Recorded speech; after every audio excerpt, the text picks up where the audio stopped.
Well, I would say that we have to look at the infrastructure as a main pillar of energy transition. I think that all the plans we are making now in Europe to, on one hand, decarbonize, on the other hand, do it in a safe and affordable manner, are requiring fit-for-purpose infrastructure, or even infrastructures, because we have to look at the different infrastructures that are at hand in Europe. So here, of course, from the perspective of ENTSO-G, we are increasingly analyzing the molecule part, where natural gas and then different types of gases are playing role.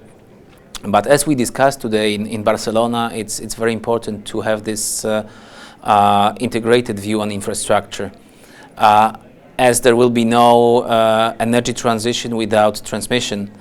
And that's why we have to analyze the infrastructure for electrons and molecules together, as they are, first of all, providing for stability, security, but also they are paving the way for the energy transition. You will ask me why and how.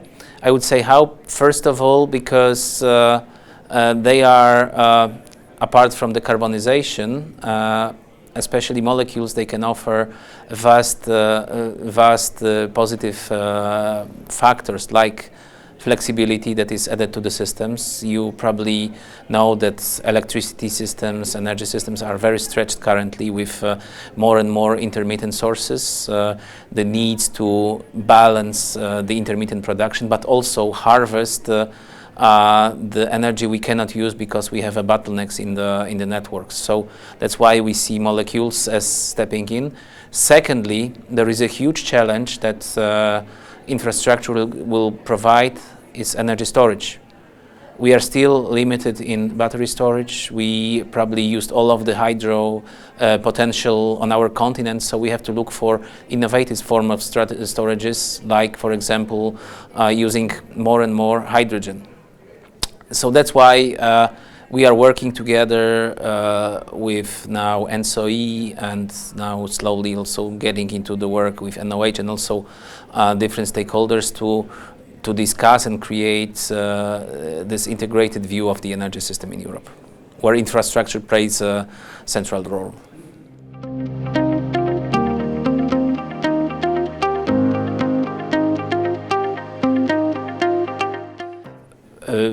I will start maybe by saying that European natural gas networks are a huge asset.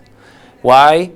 First of all, if we look at current situation, this asset enabled our continent to go through the energy crisis without any major energy disruption, without any huge price spike that could occur, and it demonstrated its flexibility, interoperation, as it is now practically turned around into totally new supply pattern, and is providing for stable and secure energy supplies to the continent all around the clock. So serving our customers, serving our businesses, and providing for the security. And this asset is also there to be used. First of all, opening up and tapping into new resources, green resources, like, for example, biomethane. Our continent has still big ambitions to tap into this resource. So this is the first and very also technically accessible source of green molecules that can very easily enter our networks. Secondly, if you look longer, of course, we are opening up more and more to the green molecules, low carbon gases, hydrogen, green hydrogen that will be increasingly transported through our networks. And as it was mentioned today, we already see the big leverage that is offered by the existing gas networks. First of all, you can repurpose them at a fraction of price of the newly constructed ones. So according to many studies, the cost of repurposing gas pipelines towards hydrogen is 30-35% of the price of constructing the new ones. So this is already huge financial leverage that can be offered to the infrastructure companies.